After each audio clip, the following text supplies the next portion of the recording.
जरा सोचिए, एक सर्द अंधेरी रात जहां खामोशी इतनी गहरी है कि आपको अपनी ही धड़कन साफ साफ सुनाई देने लगे।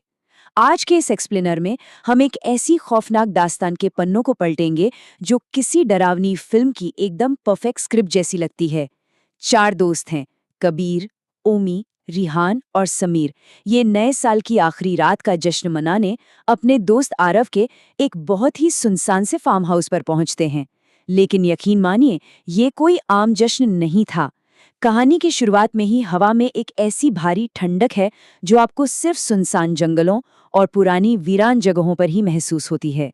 ये वो माहौल है जो आपको तुरंत एक रहस्यमयी दुनिया में खींच लेता है। अब इस पूरी डरावनी पटकथा का असल सार यही है। चार दोस्त, एक सुनसान फार्म हाउस और एक ऐसी रात जिसकी कभी कोई सुबह नहीं होने वाली। आप बस कल्पना कीजिए, शहर की भीड़-भाड़ से बहुत दूर एक कच्ची सड़क के दोनों तरफ ऊंचे ऊंचे काले पेड़ और ठीक बीचों बीच खड़ा एक बड़ा सा पुराना मकान। जो भी इस कहानी के इस हिस्से को गहराई से समझता है, उसे शुरुआत से ही ये एहसास होने लगता है कि यहाँ कुछ बहुत ही भयानक होने वाला है। ये फार्म हाउस केवल एक जगह नहीं है, ये अपने आप में एक ऐसा किरदार है जो बड़ी बेताबी से अपने शिकार का इंतजार कर रहा है। अब देखिए, जैसे ही वो वहां पहुंचते हैं, कुछ बहुत ही अजीब चीजें होने लगती हैं जो धीरे धीरे आपका तनाव बढ़ा देती हैं। वो भारी जंग लगा लोहे का मेन गेट बिना किसी के छुए चरर की भयानक आवाज के साथ अपने आप खुल जाता है। अंधेरे में अचानक रास्ता काटती एक काली बिल्ली। घर के अंदर आलीशान सजावट है, ढेर सारा खाना है, शराब है, लेकिन कोई नौकर नहीं। चारों तरफ एकदम मुर्दा शांति। और इन सब में सबसे खौफनाक बात क्या थी? आरव की वो भावहीन, अजीब सी घूरती हुई नजरें। ये सारे इशारे साफ बता रहे थे कि ये दोस्त किसी साधारण न्यू ईयर पार्टी में नहीं, बल्कि एक शापित जगह पर पहुंच चुके हैं। इसी भारी, रोंगटे खड़े कर देने वाले माहौल के बीच आरव एक बहुत ही अजीब सा प्रपोजल रखता है। उस दम घोटू सन्नाटे को चीरते हुए वो कहता है, इस साल हम एक खेल खेलेंगे। जो मुझे सबसे डरावनी कहानी सुनाएगा वही जीतेगा। कमरे की उस हल्की पीली रोशनी में जब आरव बिना पलक झपकाए अपने दोस्तों की हर एक छोटी सी हरकत को घूर रहा था, तब सच कहूं तो ये महज एक खेल नहीं लग रहा था। ये एक चुनौती थी, एक ऐसा गहरा मनोवैज्ञानिक जाल जो उन चारों के इर्द गिर्द बड़ी ही खामोशी से बिछाया जा चुका था। खैर, कहानियों की तरफ बढ़ने से पहले ना, इस शाप के असली मतलब को समझना बहुत जरूरी है। क्योंकि एक शाप सिर्फ अपने शिकार की जान नहीं लेता, बल्कि ये बर्बादी का एक ऐसा खतरनाक अलौकिक प्रहार है जो आत्माओं को हमेशा हमेशा के लिए कैद कर लेता है। ये परिभाषा दरअसल उस खौफनाक सच की एक छोटी सी झलक है जो इस फार्म हाउस की दीवारों में बहुत गहराई तक बसा हुआ था और जिसका सामना इन अनजान दोस्तों को बहुत जल्द करना था। तो चलिए, अब शुरू होती है डर की असली गूंज, यानी वो चार भयानक कहानियां। अगर हम इन चार कहानियों के ढांचे को ध्यान से समझें, तो हर एक कहानी इंसान के अंदर छुपे किसी काले, डरावने सच को सामने लाती है।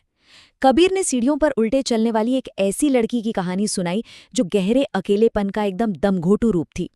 फिर समीर की कहानी एक सहकर्मी के अपराधबोध और धोखे के अंजाम के बारे में थी, जहां एक पूरी 15वीं मंजिल और एक लिफ्ट ही उसकी कब्र बन गई। रेहान ने आग में जली एक माँ की रूह कपा देने वाली कहानी सुनाई, जो आज भी अपने बच्चे राजू के इंतजार के दर्द में भटक रही है। और अंत में ओमी ने कमरा नंबर 19 में उस लड़की के भयानक प्रतिशोध की कहानी बताई, जिसे समाज ने सिर्फ एक इस्तेमाल करने की चीज समझा था। तो यहाँ भूत सिर्फ डराने के लिए नहीं है, वे हमारी ही इंसानी भावनाओं के सबसे खतरनाक और काले कोनों का प्रतीक हैं।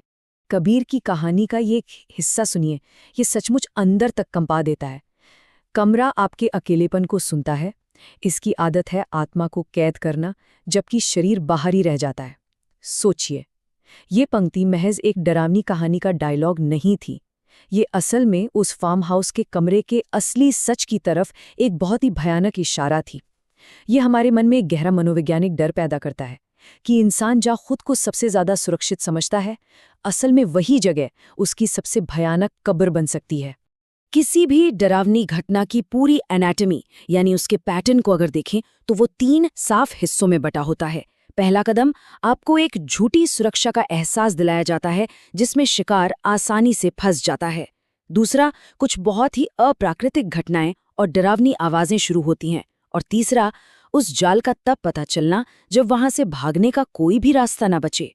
अब मजेदार और सबसे खौफनाक बात यह है कि उन चारों दोस्तों की कहानियों के पात्र तो इस प्रक्रिया से गुजरे ही, लेकिन बिना जाने वे चारों दोस्त भी खुद इसी एनाटॉमी का हिस्सा बन रहे थे।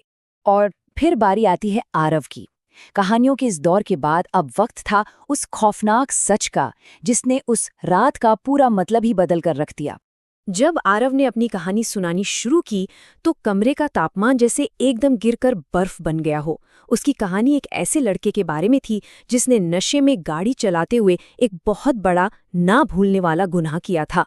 और यहीं पर एक रूह कंपा देने वाला सवाल उठता है, आरव अपनी उस आखिरी कहानी में आखिर किस लड़के की बात कर रहा था?